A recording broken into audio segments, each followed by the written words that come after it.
Vasai railway bridge, Thane district, Maharashtra. वक्त सुबह के 11:30। एक 18 साल की लड़की सुनीता इस पुल पर बैठी हुई थी। वो परेशान थी। सुनीता मुंबई से कुछ ही दूरी पर स्थित भाईंदर की रहने वाली थी। उस सुबह सुनीता की अपनी मां के साथ बहस हुई और वो गुस्से में घर से निकल आई। एक रात पहले सुनीता टीवी देख रही थी। सुनीता की मां ने उसे टीवी बंद करके पढ़ाई करने के लिए कहा। सुनीता को बुरा लगा क्योंकि वो पहले ही अपनी पढ़ाई खत्म कर चुकी थी, लेकिन फिर भी उसकी मां ने उसे डांटा। सुनीता गुस्से में कमरे से निकल आई। विवेकानंद स्कूल, ट्रॉम्बे, मुंबई। स्कूल का एक और साधारण दिन, और तभी 8वीं क्लास के 2 स्टूडेंट्स खालिद और अक्षय में झगड़ा हुआ। झगड़ा कुछ ज्यादा ही बढ़ गया और अक्षय को चोट आ गई। स्कूल अधिकारियों ने खालिद को बुलाया और सजा दी। उसे स्कूल से सस्पेंड कर दिया गया। तब खालिद की मां तमिलनाडु में थी क्योंकि खालिद की नानी गुजर गई थी और खालिद के पिता देश से बाहर थे। उनकी नौकरी कतार में थी। इसलिए खालिद के मामा अब्दुल को स्कूल बुलवाया गया। 5 बजे स्कूल में पहुंचा उधर। उन्होंने बोला कि इसने अक्षय को मार दिया है, उसने उसको ऐसा पंच मारा है, तो उसको नाक से खून निकल गया है। फिर बाद में लोग ने बोला कि अब इसको स्कूल में क्लास में बैठने नहीं देंगे, 1 हफ्ता इसको अभी सस्पेंड करने वाले हम लोग। उस शाम खालिद काफी उदास और परेशान था। भले यूनिफॉर्म सबका एक हो, पर हर बच्चा स्पेशल होता है, खासकर 12 से 16 साल की उम्र में, जहां मानसिक और शारीरिक अवस्था में बड़ी तेजी से बदलाव आ रहे होते हैं। इस उम्र में कई बच्चे बहुत ज्यादा सेंसिटिव बन जाते हैं। छोटी से छोटी बात भी उन्हें बहुत गहरी चोट पहुंचा सकती है। जाहिर सी बात है, खालिद एक सेंसिटिव बच्चा था। जरूरी था कि उसे घर और स्कूल दोनों जगहों से ढेर सारा प्यार मिले, हिम्मत मिले और आत्मविश्वास मिले। पर दुर्भाग्यवश खालिद के इस सेंसिटिव स्वभाव को समझने की सेंसिटिविटी किसी ने नहीं दिखाई। घर पे लेके गया, उस टाइम खालिद बहुत अपसेट था, ज़्यादा मेरे से बात भी नहीं कर रहा था। जिसका जो भी प्रॉब्लम है बताता है, मगर उस दिन वो ज़्यादा कुछ बताया नहीं उसने। खालिद बिना किसी से बात किए अपनी ट्यूशन क्लास के लिए चला गया। और फिर खालिद अपने मामा के घर गया। उसने एक नायलॉन की रस्सी ली और खुद को फांसी लगा ली।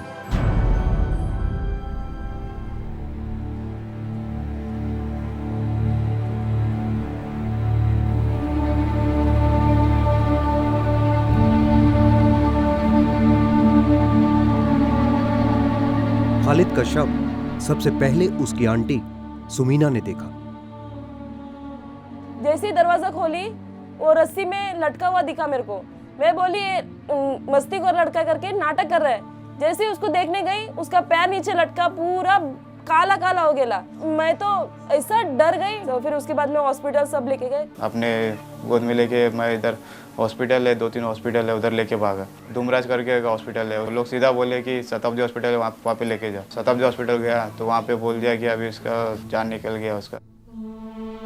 खालिद के मामा और सगे संबंधियों ने आपस में सलाह मशवरा किया।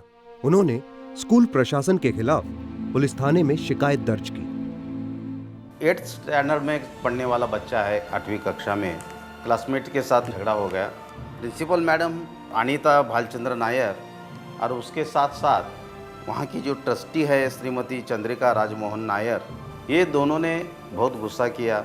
खालिद के दिल पे बहुत असर हो गया था। उसने किया था कलम 306 34 भादवी ये सेक्शन लगा के अनीता रामचंद्र नायर और चंद्रिका राजमोहन नायर इनको अरेस्ट किया है। तू मैं और हल्की फुल्की हाथापाई हर बढ़ते बच्चे के जीवन का अभिन्न अंग है। अपने दोस्त अक्षय के साथ खालिद की हाथापाई हुई थी। अक्षय को चोट लगी थी, खून बहा था। इस तरह की हाथापाई गलत है, नहीं होनी चाहिए। लेकिन क्या खालिद को 8 दिन के लिए सस्पेंड करना जरूरी था? खालिद शेख अंदर ही अंदर सुलगता रहा और कोई भी उसके मन की बात नहीं पढ़ पाया।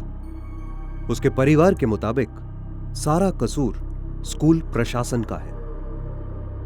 खालिद के परिवार का कहना है कि स्कूल अधिकारियों ने न सिर्फ उसे एक पूरे दिन की सजा दी, बल्कि उसे स्कूल से सस्पेंड भी कर दिया। उन्हें लगता है कि इस घटना ने मासूम खालिद को बेचैन कर दिया और अंदर तक झंझोड़ के रख दिया। खालिद मेरे को बोल रहा था कि टीचर लोग ने इसे दोपहर से खड़ा रखा बाहर ही, इसको टिफिन भी खाने नहीं दिया, पानी भी नहीं दिया उसको। मेरा बेटा खालिद ने फोन करके मेरे को बोला था, मम्मी मेरे को क्लास से बाहर खड़ा कर दी। तो मैंने पूछी क्या हुआ? बाजू में एक लड़का है, वो मुझे मार दिया। तो मैं टीचर के पास कंप्लेंट करा, तो टीचर आके उसको मार के गए। फिर टीचर जाने के बाद में वो लड़का मेरे को मारा, आँख में मार दिया। बर्दाश्त नहीं वो उधर, उसके लिए मैंने हाथ ऐसा उठाया तो उसके नाक में लग के पूरा खून निकलने को चालू हो गया। करके मैडम के पास लेके जाके बच्चे को ऐसा ऐसा करके बोले ने। फिर इसका बैग सब उठा के बाहर फेंक दिए। 2 बजे से शाम 6:30 बजे तक बाहर खड़ा कर दिए उसको, और उसको दोपहर में खाने को खाना नहीं दिए, पानी नहीं दिए पीने को, प्यास को कुछ भी नहीं दिए मेरे बच्चे को। स्कूल प्रशासन के प्रति खालिद के परिवार में काफी रोष है। उनका कहना है कि स्कूल ही खालिद की मौत के लिए जिम्मेवार है। क्राइम पेट्रोल ने स्कूल प्रशासन से उनका पक्ष जानने की कोशिश की, मगर उन्होंने चुप्पी साधे रखी। आज शायद सभी को इस घटना पर अफसोस हो रहा होगा। स्कूल के प्रशासन वालों को महसूस हो रहा होगा कि अगर उन्होंने खालिद को इतनी सख्त सज़ा ना दी होती तो शायद खालिद पर इतना मानसिक दबाव नहीं पड़ता।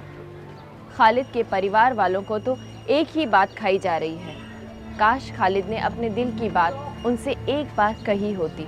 माँ बाप किसके लिए जी रहे? अपने बच्चे लोग को बराबर पढ़ाने का, बड़ा करने का, वो लोग को देखने का। वही सोच सोच के एक एक पल काट रहे ले। तुमको कुछ भी ख्याल आता है ऐसा वैसा करने का करके, तुम पहला तुम्हारे मम्मी पापा को सोच के देखो। अपन चले जाएंगे तो अपने मम्मी पापा कैसे जिएंगे? माँ बाप क्या क्या सपना देके उन लोगों को पढ़ाता है। वो पैसा कमाने के लिए कितना तकलीफ उठाते हैं, बच्चों को पढ़ा लिखा के डॉक्टर बनाने का, इंजीनियर बनाने का, क्या क्या सपना देखते हैं। ये हम लोग बुढ़ा हो गया, हम लोग संभालने वाला कौन है? वही संभालेगा। ये दूसरा बच्चे लोग के साथ में से नहीं होना चाहिए। क्राइम पेट्रोल ने दूसरे पक्ष को समझने के लिए एक वरिष्ठ अध्यापक से बातचीत की। अगर बच्चा इतना बड़ा कदम लेता है जिंदगी अंत करने के लिए, शायद उसको माँ बाप से बोलने के लिए या उनको अपने कॉन्फिडेंस में लेने के लिए ना तो आत्मशक्ति रही होगी, ना आत्मविश्वास रहा होगा। हमें ये सोचना है कि क्या हम रीएडुकेट कर सकते हैं हमारे टीचर्स को, हमारे प्रिंसिपल्स को। क्या हम पेरेंट्स को इसके बारे में ज़्यादा ज्ञान दे सकते हैं? जब तक हम बच्चों का ये दिल में क्या चल रहा है, उसको क्या चाहिए, ये अगर हम नहीं समझते तो बच्चा किधर भी उसका दिल जा सकता है, कुछ भी कर बैठता है। जो स्कूल के टीचर्स है, हेडमास्टर्स या कोई भी है, उनकी भी जवाबदारी है।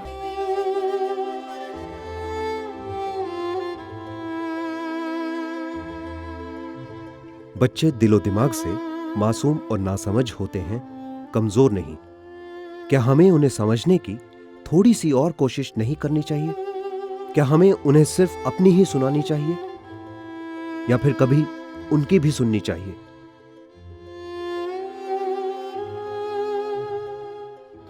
खालिद का केस स्कूल्स और पेरेंट्स के लिए एक वेकअप कॉल है। ये केस चीख चीख कर कह रहा है कि सिर्फ अच्छे नंबर्स, डिसिप्लिन और महंगी फीस बच्चों का भविष्य नहीं बनाते। प्यार, संवेदना और वक्त की भी उतनी ही ज़रूरत है। आपका बच्चा सिर्फ किसी क्लासरूम में महज एक रोल नंबर नहीं है। हर बच्चे को मार्गदर्शन और काउंसलिंग की ज़रूरत है और स्कूल के अधिकारियों को इस बात को बहुत ही सीरियसली लेना होगा। पेरेंट्स, अगर आप अपने बच्चे को वक्त नहीं दे सकते तो आप उसे कुछ भी नहीं दे रहे हैं। अपने बच्चे के लिए थोड़ा सा वक्त निकालिए। अपने घर में ऐसा माहौल पैदा कीजिए कि आपका बच्चा बेझिझक होकर किसी भी विषय पर आपसे बात कर सके, सवाल पूछ सके। शायद पेरेंट्स के पास हर सवाल का जवाब ना हो, लेकिन टीचर्स, बच्चे और पेरेंट्स मिलकर हर सवाल का जवाब ढूंढ सकते हैं, तो मिलकर मात दे सकते हैं। आज का हमारा दूसरा केस एक ऐसी ही लड़की का है जिसने अपनी माँ के साथ हुई एक छोटी सी बात पर करने जैसा बड़ा फैसला कर लिया।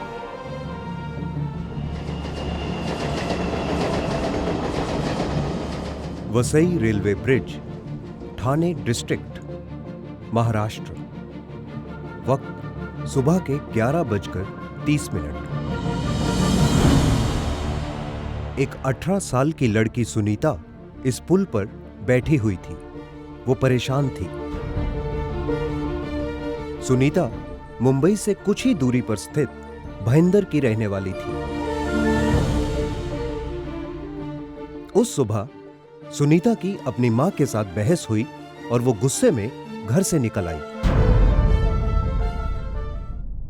एक रात पहले सुनीता टीवी देख रही थी। सुनीता की मां ने उसे टीवी बंद करके पढ़ाई करने के लिए कहा। सुनीता को बुरा लगा क्योंकि वो पहले ही अपनी पढ़ाई खत्म कर चुकी थी, लेकिन फिर भी उसकी मां ने उसे डांटा। सुनीता गुस्से में कमरे से निकल आई। मम्मी को लगा कि मैं पढ़ाई छोड़कर टीवी देख रही हूँ। बस इसी बात से मम्मी ने डांटना शुरू किया और हमारा झगड़ा हो गया। मुझे बहुत बुरा लगा क्योंकि मैं सच में पढ़ाई कर रही थी, पर मम्मी ने फिर भी गुस्सा किया। मैं पूरी रात सोई नहीं, रोती रही। मैं बहुत परेशान थी।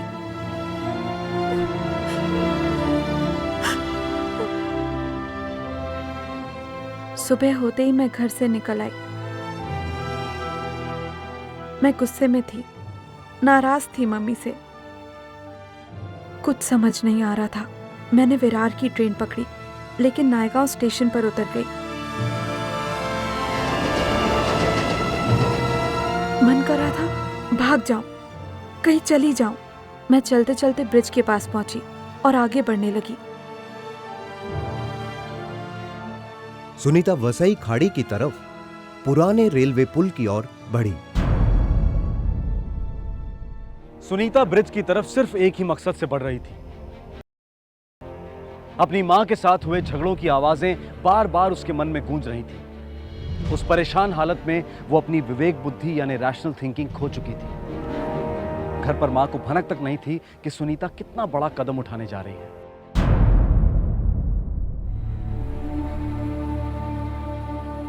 पुल पर तैनात सिपाहियों को लगा कि गांव की कोई लड़की घर जाने के लिए पुल का इस्तेमाल कर रही थी।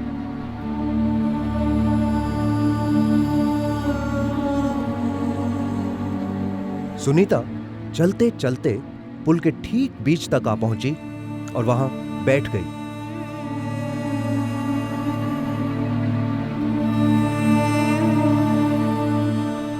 वो परेशान थी, उलझी हुई थी।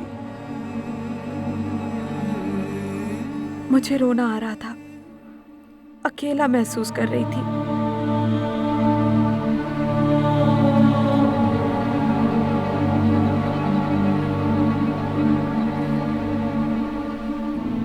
मुझे बहुत डर लग रहा था क्योंकि मुझे तैरना नहीं आता था।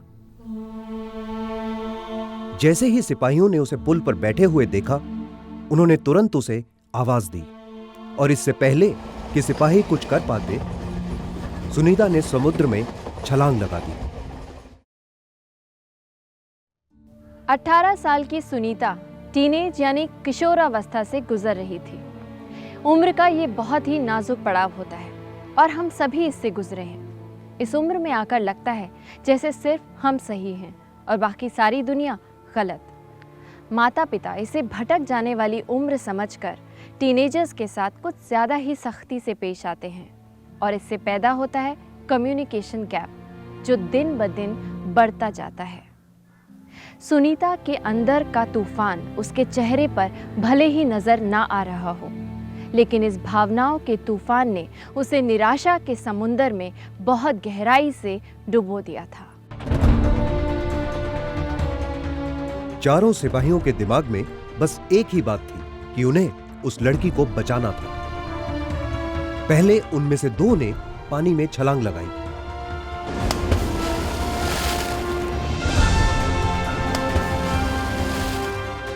वो दोनों सुनीता को बचाने के लिए जूझ रहे थे।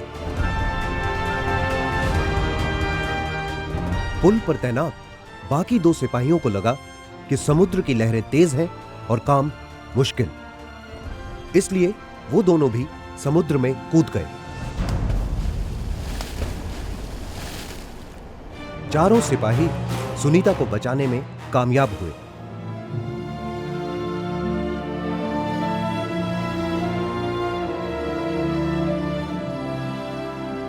और उसे सुरक्षित किनारे पर ले आए।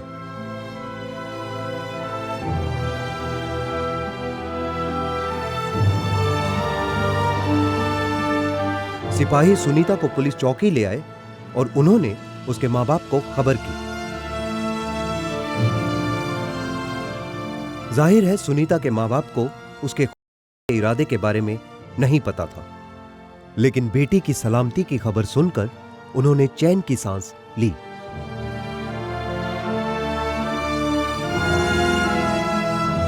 जब मैं पुलिस की मदद से घर पहुंची, मम्मी पापा ने मुझे बिल्कुल नहीं डांटा, अच्छे से प्यार से समझाया।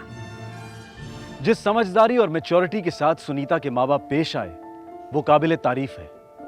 यदि वो सुनीता को डांटते फटकारते तो शायद सुनीता एक बार फिर से मायूसी के जाल में फंस जाती।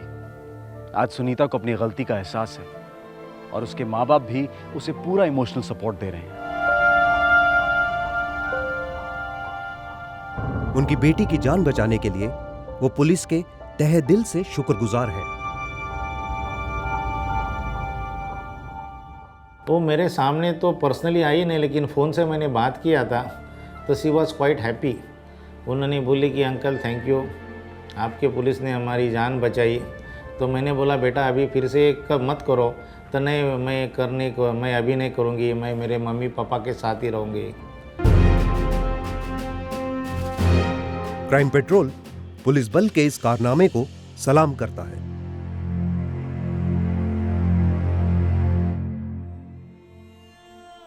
कोई इंसान जब आत्महत्या करता है तो वो अपनी जान लेता है, लेकिन उसके परिवार जीते जी मर जाते हैं। माँ बाप को सबसे ज्यादा दुख होता है। कोई सल्यूशन नहीं होता, बल्कि उससे बात बिगड़ जाती है। मेरा बस यही कहना है कि अगर कोई प्रॉब्लम है तो हमें उसे मन में नहीं रखना चाहिए, बात करनी चाहिए। दोस्तों से बात कर सकते हैं, मम्मी पापा से बात कर सकते हैं, या फिर स्कूल में टीचर से भी। में कोई सलूशन नहीं निकलता। मैं शर्मिंदा हूँ, पर मेरी किस्मत अच्छी थी कि पुलिस की वजह से मैं बच गई। पर सारे इतने लकी नहीं होते।